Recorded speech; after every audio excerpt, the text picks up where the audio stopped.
Assalamualaikum warahmatullahi wabarakatuh. Perkenalkan, nama saya Segera dengan NIM 200301064 dari Parodi Agroteknologi 2. Baiklah, kali ini saya akan menjawab pertanyaan mengenai ujian tengah semester dasar peternakan.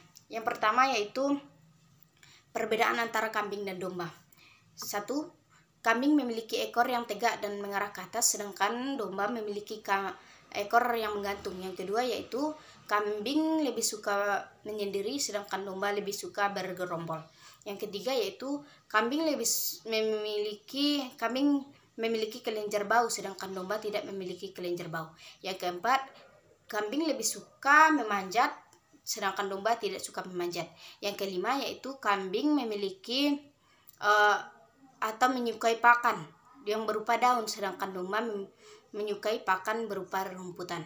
Pada temperatur tertentu, domba memiliki masa kawin.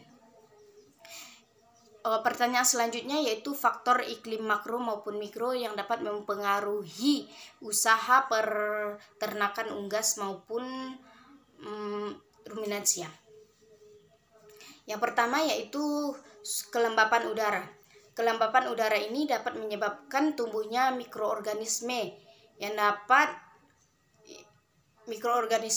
pertumbuhan mikroorganisme yang secara cepat, sehingga dapat mempengaruhi atau menyebabkan penyakit pada hewan-hewan ternak yang kita pelihara. Suhu dan kelembapan udara pada hewan seperti sapi perah. Pada sapi perah ini dapat mempengaruhi produksi sapi karena dapat menyebabkan keseimbangan panas pada ternak, keseimbangan air, energi maupun tingkah laku pada ternak tersebut. Yang kedua yaitu angin. Angin dapat menyebabkan cekaman panas pada ternak itu menjadi berkurang, dan radiasi. Yang ketiga yaitu radiasi. Radiasi ini dapat menyebabkan hewan tersebut merasa kepanasan sehingga tidak merasa nyaman dengan lingkungan tersebut. Yang ketiga yaitu pertanyaan yang ketiga mengenai sistem pencernaan pada hewan ruminansia dan dan unggas. Mari kita gambar.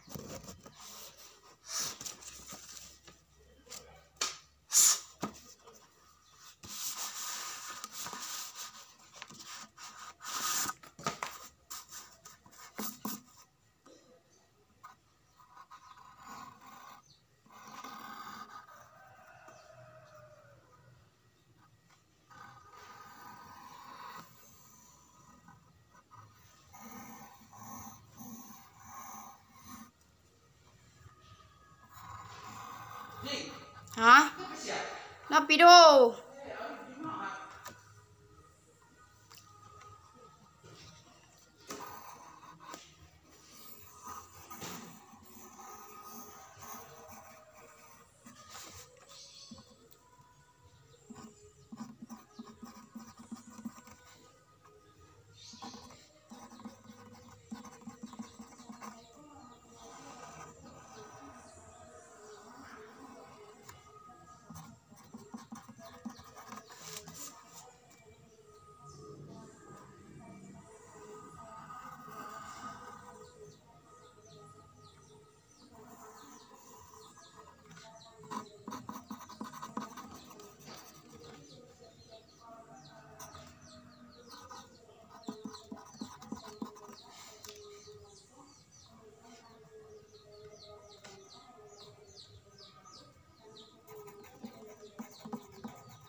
Inilah sistem pencernaan pada ternak ayam.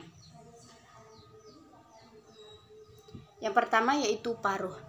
Paruh ini digunakan sebagai tempat pengunyahan makanan, kemudian dilanjutkan ke esofagus atau kerongkongan makanan sebagai tempat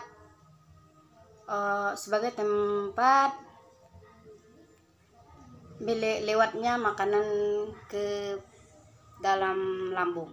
Selanjutnya yaitu tembolok. Tembolok adalah tempat pengumpulan makanan sementara. Kemudian dilanjutkan ke propenticulus. Propenticulus inilah ke propenticulus ini hanya sebagai saluran lewatan saja. Kemudian masuklah makanan ke gisat. Gisat inilah tempat pengumpulan makanan, tempat mengumpulnya makanan pada hewan dengan pencernaan secara mekanik. Pankreas digunakan untuk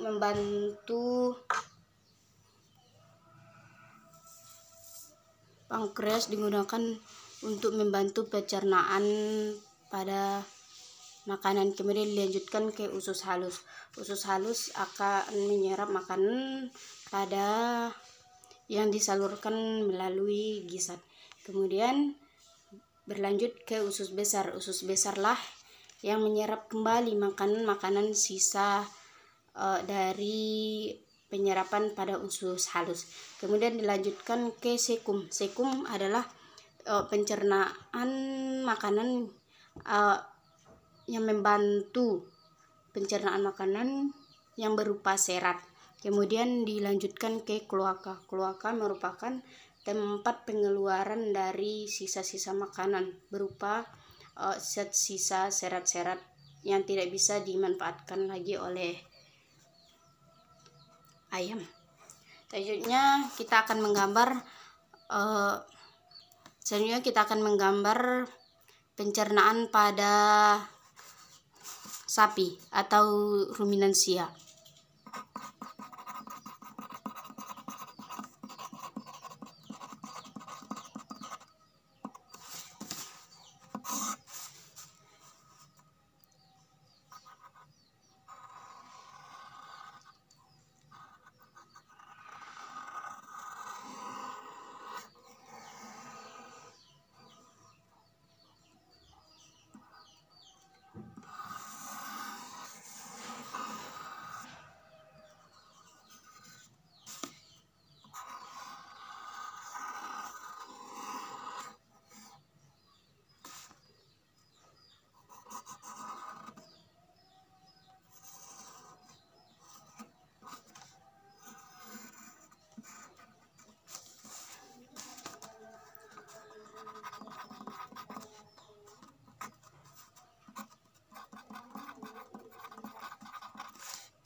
Selanjutnya itu sistem pencernaan pada hewan ruminansia. Yang pertama yaitu mulut.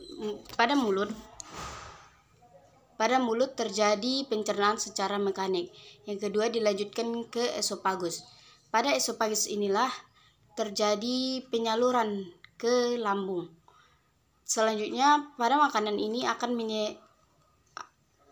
masuk makanan yang melewati esofagus akan masuk ke rumen atau lambung yang besar pada hewan ruminansia, dan ada juga yang masuk ke retikulum. Retikulum ini berfungsi sebagai tempat fermentasi pakan oleh mikroorganisme tertentu. Kemudian makanan yang telah diserap dan yang telah diberi perlakuan oleh retikulum maupun rumen akan masuk ke omasum dan akan dilanjutkan ke omasum. Omasum ini pengatur arus ingesta ke abomasum. Setelah di omasum akan masuk ke abomasum.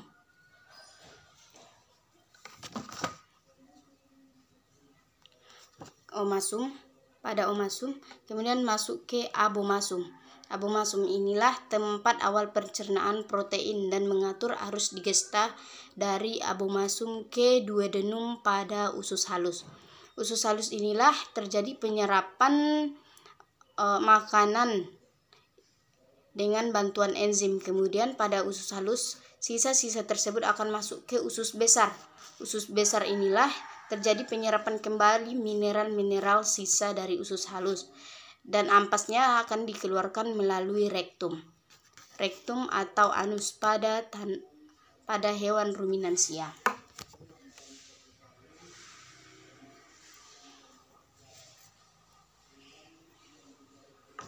Selanjutnya yaitu mengenai pertanyaan yang keempat. Pertanyaan keempat yaitu 5 jenis ternak unggas unggulan Indonesia beserta keunggulan dan ciri-ciri fungsi dan ciri-cirinya. Yang pertama yaitu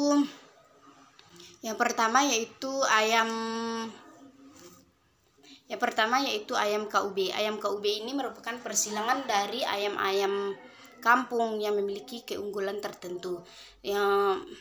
Adapun ayam ini memiliki masa bertelur sebanyak 70 sampai 90 hari dengan produksi telur 16 sampai 180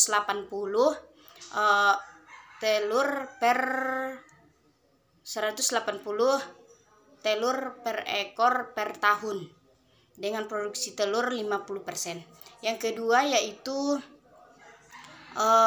ayam peluk. Ayam ini memiliki suara yang indah dengan ciri yang merupakan ciri khas dari ayam ini, ciri unggul dari dia. Yang kedua yaitu badannya besar dengan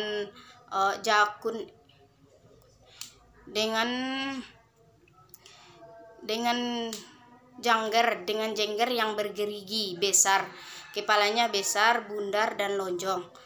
Serta ayam ini merupakan ayam petelur dengan produksi telur 30 butir per tahun per ekor, 30 per tahun per ekor, dan bobotnya itu bisa 6 kilo dengan tingginya itu 40 sampai 50 cm. Yang ketiga yaitu ayam sentul. Ayam sentul ini memiliki ukuran yang sedang dan ayam sentul memiliki ukuran yang sedang dengan warna yang abu-abu. Ayam sentul ini berwarna abu-abu, jenggernya bergerigi dan besar. Kaki dan paruhnya itu berwarna putih. Telur yang diproduksi dapat mencapai 85 sampai 210 per telur per ekor. Yang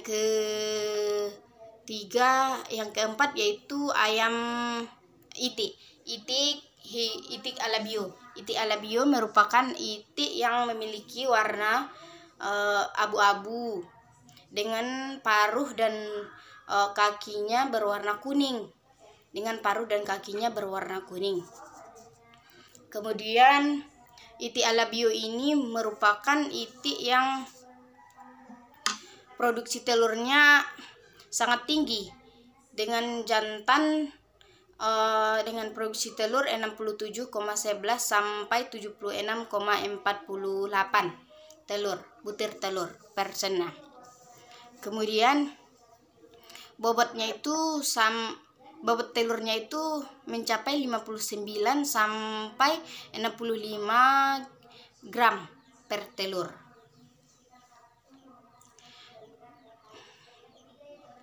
Bobot beratnya itu dapat mencapai 1,5, bobot jantannya dapat mencapai 1,59 dan bobot betinanya dapat mencapai bobot dari ayam dari hibrid Alabio ini mencapai 1,75 sampai 1,59 sampai 1,75. Yang ketiga yaitu itik mojosari. Itik mojosari ini memiliki ciri-ciri dengan warnanya coklat, tegak dan juga kecil.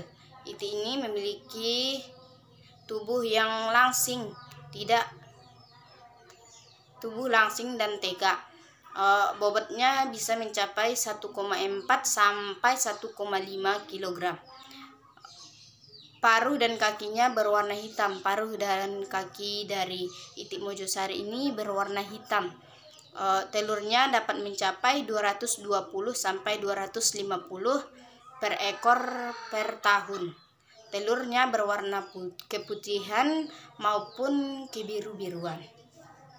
Selanjutnya yaitu mengenai 5 hewan ternak kambing atau domba beserta keunggulannya. Yang pertama yaitu kambing etawa. Kambing etawa adalah kambing yang memiliki badan yang besar dengan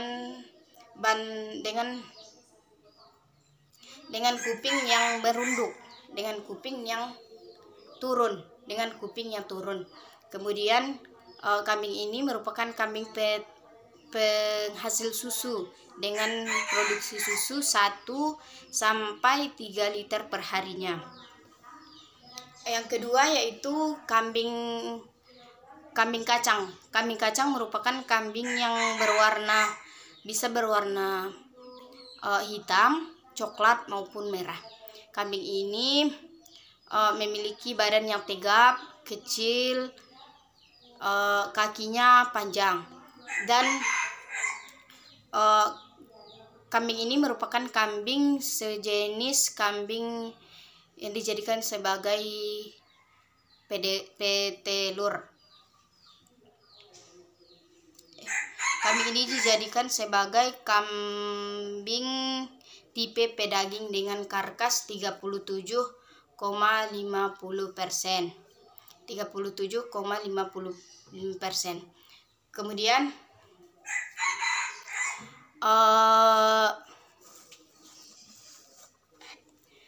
yang ketiga yaitu kambing samosir. Kambing samosir ini memiliki ciri-ciri dengan bentuk berwarna putih, tanduknya berwarna coklat, bentuknya kepalanya berbentuk kecil dan berpostur kecil dengan janggut dan memiliki janggut pada jantan, sedangkan pada betina janggutnya lebih tipis. Kambing samosir ini merupakan kambing jenis pedaging. Kambing jenis pedaging, di mana jumlah anakannya dapat mencapai 1 sampai 2 ekor per tahunnya. Yang keempat yaitu sapi limosin. Sapi limosin ini merupakan sapi dengan tubuh yang besar, padat dan lehernya panjang. Warnanya coklat hingga kemerah-merahan. Dengan bobot betinanya yaitu 850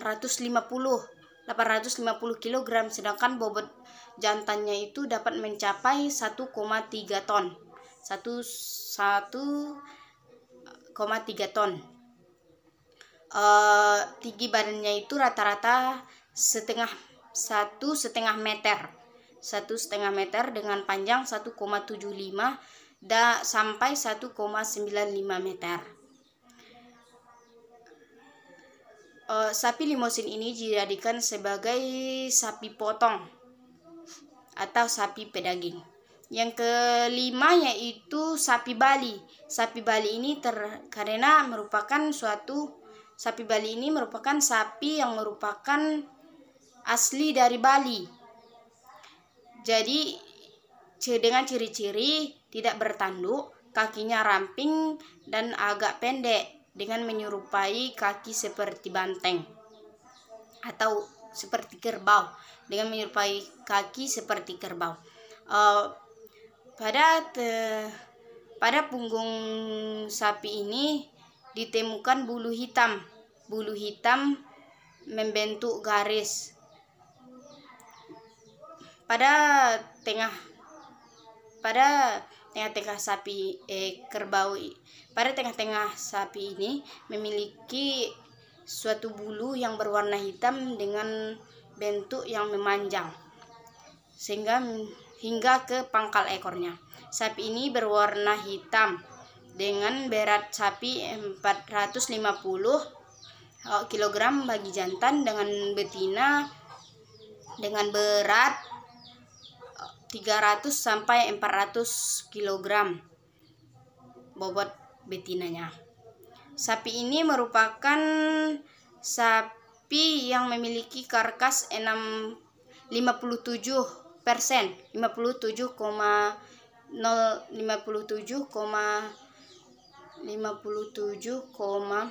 dengan karkas 57,26% karkas dari produksi sapi ini. Sapi ini merupakan sapi pedaging dengan karkas 57,26% dengan produksi daging dan tulang 4:1. Dengan produksi daging dan tulang 4,1. Sapi ini merupakan sapi yang besar dan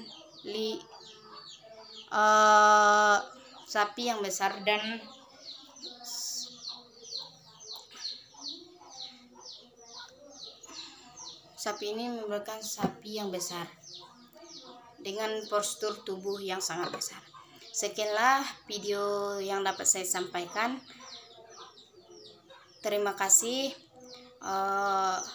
Wassalamualaikum warahmatullahi wabarakatuh.